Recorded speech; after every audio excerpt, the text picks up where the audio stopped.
Buenas noches, bendiciones. Hoy una vez más con la posibilidad de aprender de la palabra, de seguir entendiendo un poco esto del comportamiento humano frente a lo que la palabra dice acerca de él. Hemos venido hablando de la soledad, de la desesperación y hoy he titulado el mensaje Un grito desesperado. Creo que ha sido el título de algunas películas, quizás el título de algunos poemas, el título de algunos artículos. Inclusive un gran pintor escenifica la desesperación en uno de sus cuadros, justamente una mujer gritando de una manera desesperada. Y la Biblia también tiene casos que son muy particulares acerca de este tema. Job, por ejemplo, en el capítulo 7 y en el versículo 11, dice, por tanto, no refrenaré mi boca, hablaré en la angustia de mi espíritu, me quejaré con la amargura de mi alma. La mayoría de nosotros conocemos la historia de Job, pero voy a referenciarla en breves líneas.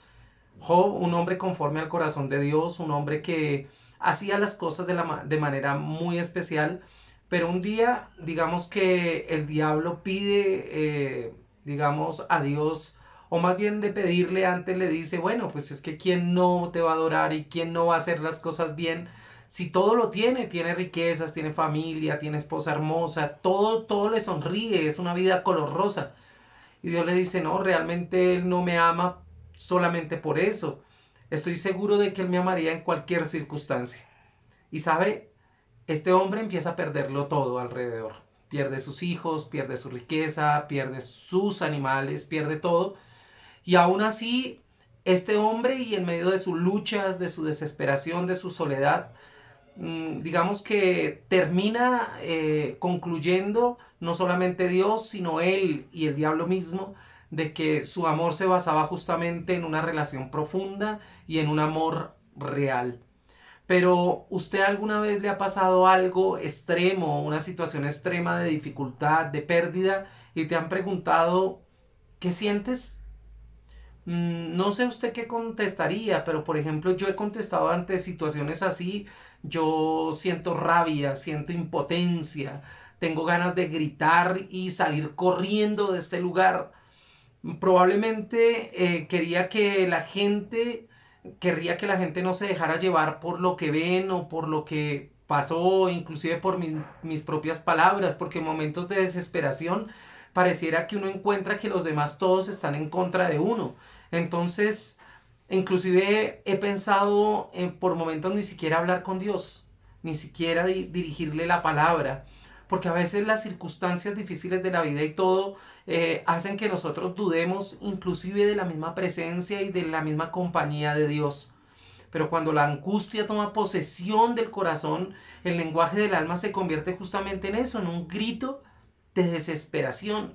¿Sí? A una persona atormentada por las circunstancias extremas no se le puede pedir que articule pues un discurso profundo, un buen sentido de los sentimientos que agolpan su alma, desemboque en palabras dulces y en palabras súper elaboradas. Muchas veces tendemos a juzgar mal a una persona justamente porque no puede articular o explicar lo que está sucediendo, lo que está pasando. Inclusive menospreciamos sus sentimientos en razón de la pobreza aparente de esa lógica de sus palabras. Por eso muchas veces cuando una persona está desesperada no es coherente, pareciera que lo que dice no tiene una lógica o no es un argumento lo suficientemente sólido para quienes le escuchan. ¿Sabe? Esto de juzgar a las personas en medio de una situación de estas es un tremendo error. ¿Sabe? Job lo expresa con mucha claridad en un sentimiento cuando dice ahí en Job 6:26. Me gustaría que leyeran conmigo. Mire lo que dice aquí en la versión PDT. Dice, van a corregirme y a tomar las palabras del que está desesperado como algo que se lleva el viento. Y en otra versión dice, ¿piensan censurar mis palabras cuando las palabras del desesperado se las lleva el viento? De alguna manera les estaba diciendo a sus amigos, mire, ahorita ustedes están escuchando muchas cosas que salen de mí, pero esas palabras no son producto de mi realidad, de lo que realmente siento, de lo que realmente soy, esos son producto de toda la circunstancia por la que estoy pasando. Y Job sí tenía argumento para decirlo porque lo acababa de perder todo. La desesperación del alma siempre mina todas las fortalezas, o bueno, más bien, las pocas fortalezas que le quedan al ser humano. Sí, es digamos que es como un detonante de toda la debilidad del hombre. La gente desesperada normalmente no comparte su dolor con palabras o es muy complicado. Quizás algunos poetas en la historia lo han hecho. Uno de ellos, Neruda, si usted lee sus poemas, son canciones desesperadas, son poemas que salen del profundo dolor de la pérdida de sus seres queridos o de las personas que amaba a su alrededor. Entonces nosotros debemos tener justamente la idea de que todo lo que se puede manifestar puede inclusive solamente, digamos que, enmarcarse en un grito gutural, o sea, que no se entiende desde las profundidades del alma y que normalmente cuando se está en desesperación está herida, porque un alma desesperada es un alma herida. Entonces, ¿cómo poder entender justamente lo que ese grito desesperado quiere decir?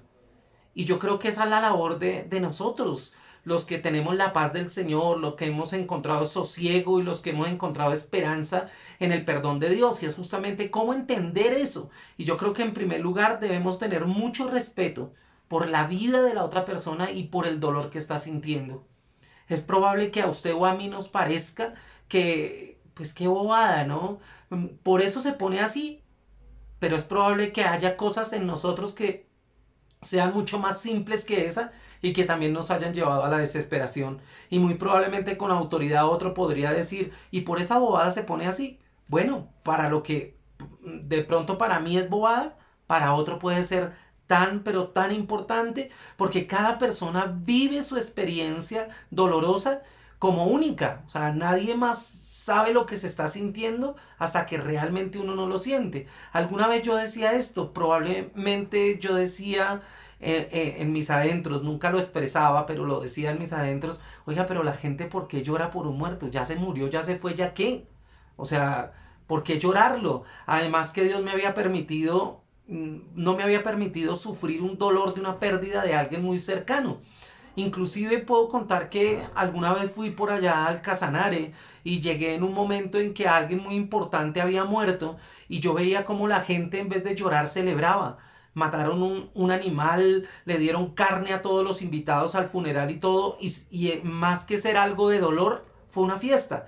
Entonces digamos que eso afirmó un poquito mi concepto de, venga, ¿por qué lloran? O sea, porque si ya se murió, pero sabe, no entendí el dolor tan profundo que es sufrir la pérdida de un ser amado solo hasta que realmente lo viví.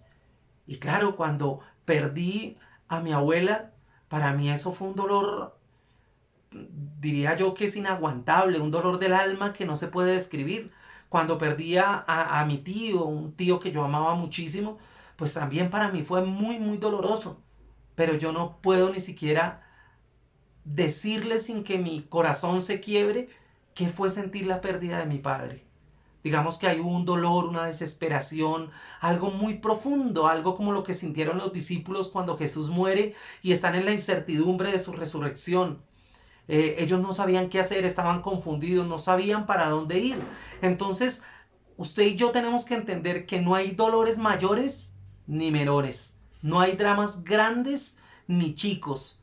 Obviamente ni siquiera comparables. A cada uno el dolor lo toca de una manera tan distinta, tan diferente. Cada persona vive esas cosas de una manera especial. Y nosotros tenemos que entenderlo. ¿Sabe? Job trata justamente de explicar a sus amigos el drama que está viviendo. Y sabe, les dice de una manera muy particular. Les dice ahí en Job capítulo 6 y versículo 5, les dice, ¿acaso rebuzna el asno montés junto a su hierba? ¿O muge el buey junto a su forraje? Él les estaba diciendo, cuando uno está rodeado de cosas buenas, cuando uno tiene lo que necesita a su alrededor, pues uno no grita, no hay desespero. Pero cuando todo falta, cuando falta lo que más ama, pues ahí es donde el grito desesperado se hace evidente. Sí, obviamente, grito es porque algo me falta. Yo no grito porque todo lo tengo bien, porque algo me duele, porque hay algo que no entiendo. Y eso era justamente lo que decía Job. Debemos ser sensibles justamente al dolor humano desde su fuente, desde su carencia, desde su sentimiento, justamente no solo desde nuestra percepción u opinión, porque pues puede ser muy ajena a lo que realmente y circunstancialmente está sucediendo con la persona que está gritando, porque uno no sabe cuánto está sufriendo. El grito desesperado del ser humano de hoy, ¿sí? Porque pudiéramos hablar que de Job, eso fue hace muchísimos años, pero el grito desesperado del ser humano de hoy es consecuencia justamente de la falta de resultados, de la frustración que traen los devenires de la vida. El hombre y la mujer de hoy, digamos que ha sucumbido a esas pequeñeces de la satisfacción material temporal, mientras su alma sigue gritando como un alma imposible de ser acallada. ¿Sabe? Yo creo que el valor real de lo que resultan ser las cosas para nosotros en un mundo como en el de hoy, lo hemos podido encontrar en medio de esta pandemia. ¿Sabe? Yo he reflexionado acerca de cuántas cosas yo quise tener, inclusive las conseguí, pero que en este tiempo de pandemia no me han servido para nada. ¿Sabe usted que unos días antes de que empezara el confinamiento, yo recibí mi moto nueva? ¿Sí? Y yo estaba feliz por el logro que había obtenido y toda la cosa, pero entramos a la pandemia y ni siquiera la pude usar. Entonces yo decía, a veces nos afanamos tanto por aquello por lo cual no deberíamos nosotros ni siquiera afanarnos, ni desesperarnos mucho menos. Entonces las dolorosas preguntas de Job siguen siendo muy pertinentes en nuestro tiempo. ¿Sabe? Él preguntaba ahí en Job capítulo 6 versículo 11, ¿cuál es mi fuerza? ¿Para qué yo esperé y cuál es mi fin? Para que yo resista. O sea, la desesperación de él era tremenda. Él decía, ¿para qué? No veo un horizonte, no tengo una esperanza, no sé si las fuerzas me van a alcanzar. Y yo creo que es el sentimiento que muchos de nosotros hemos tenido en algunas circunstancias de la vida. La desesperación del mundo de hoy radica justamente en no saber dónde encontrar esa energía para seguir caminando, esa energía para que haya fuerza en el alma y enfrentar todos los embates que tiene la vida. Yo no me imagino qué está pensando esas personas que colocaron todo su empeño, todos sus ahorros en un negocio que ahora tienen que tener cerrado, en un negocio que ya, por más que la pandemia se acabe, ya no pueden sostener y ya no pueden abrir. Ellos deben de estar justamente en un desespero terrible. Pero ¿sabe? No solo es la fuerza temporal lo que necesita el hombre, porque nosotros, el alma va más allá de eso temporal. Lo que busca encontrar uno es la razón para vivir, el sentido de vida en medio de tantas cosas que son efímeras, pasajeras, cambiantes, e inclusive nosotros mismos. A veces nosotros hoy queremos una cosa y mañana queremos otra. Entonces digamos que esa fuerza que todavía no hemos encontrado, esa fuerza que todavía de la cual carecemos, es justamente lo que hoy yo quiero presentarte en estos minutos que me quedan. ¿Sabe? Nuestro Señor Jesucristo supo escuchar y entender a cabalidad el grito desesperado del alma.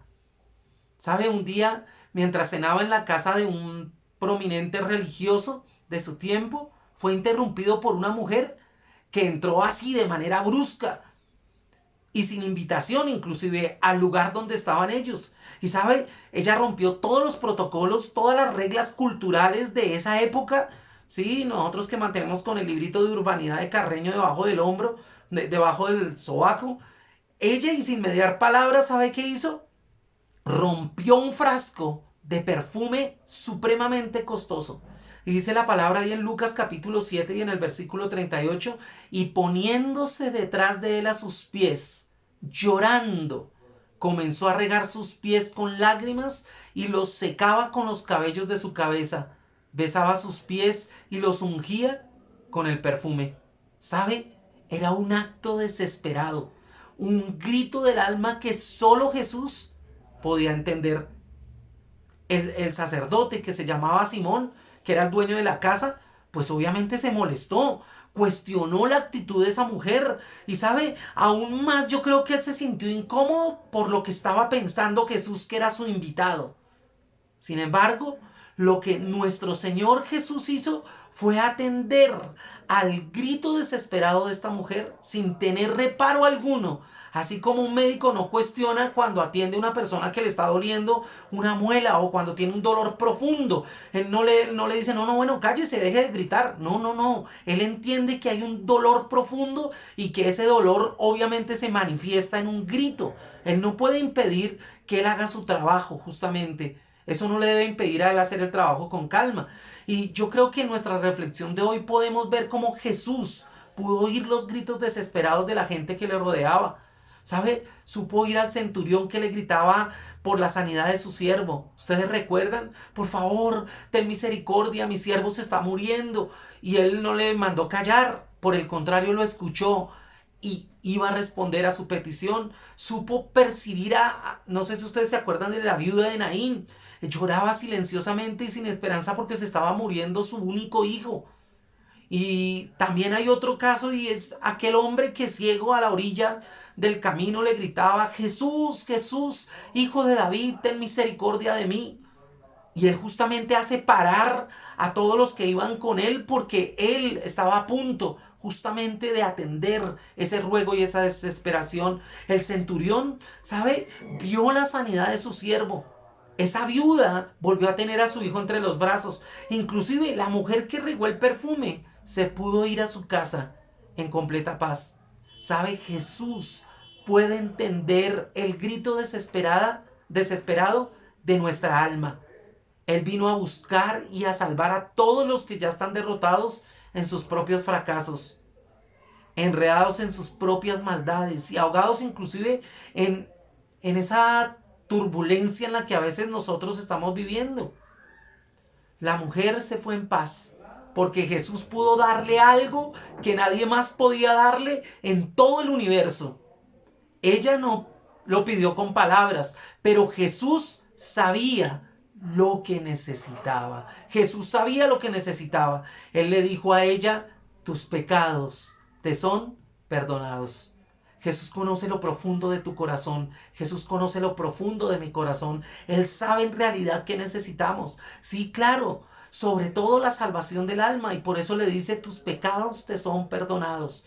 Probablemente allí al leproso en Mateo capítulo 8 le dijo, ¿qué quieres que te haga? Y obviamente él esperaba su sanidad, pero también justamente lo que necesitaba era la salvación de su alma. Y dice, tus pecados te son perdonados, pero también fue sano. Y muchos apartes de la Biblia nos hablan justamente de Jesús atendiendo la necesidad de la persona en particular. Entonces nosotros tenemos que entender que Dios es un Dios que ve nuestros fracasos y separa nuestras vidas para darnos esperanza. Ese es nuestro buen Dios. No podemos volver a Él por nosotros mismos. Por eso Él nos busca. Por eso Él golpea a nuestra puerta a ver si nosotros le atendemos. A veces nosotros creemos que todo está perdido, pero hoy tengo que decirte, con Jesús no todo está perdido. Por el contrario, tenemos mucho que ganar. Jesucristo, el Hijo de Dios, vino por nosotros, ¿sabe? Y pagó el precio para cambiar la desesperación del alma por el gozo del Espíritu, volviendo a tener paz con Dios. Yo no sé si tú tienes hoy un nudo en la garganta que no puedes desenredar. De pronto hay algún dolor que te atormenta y que eres incapaz de explicar. ¿Sabes? No dudes en buscar a Jesús. Él es el único experto en entender los gritos desesperados y resolver los conflictos del alma, de tu alma. Pero es necesario que tú hoy extiendas tu corazón, extiendas tu mirada hacia el madero, hacia el Jesús que un día murió por ti y por mí. No solamente eso, resucitó al tercer día y nos prometió que nuevamente volvería. O sea que por donde tú lo mires, tu esperanza y mi esperanza está en Él. Si quieres orar conmigo, dile, Señor, te doy gracias en esta hora. Bendigo el momento en que supe de ti, Jesús, porque eres tú, Señor, el único que puede calmar esta alma desesperada, el único que puede traer paz y sosiego en medio de tantas circunstancias difíciles por las que hoy estamos pasando. Hoy, Padre de la Gloria, yo te pido, Señor, que irrumpas, Señor, en mi vida. Hoy abro la puerta de mi corazón y te pido que cenes conmigo, que entres, que cenes conmigo y que me acompañes en este caminar. Gracias te doy, Dios. Amén y amén.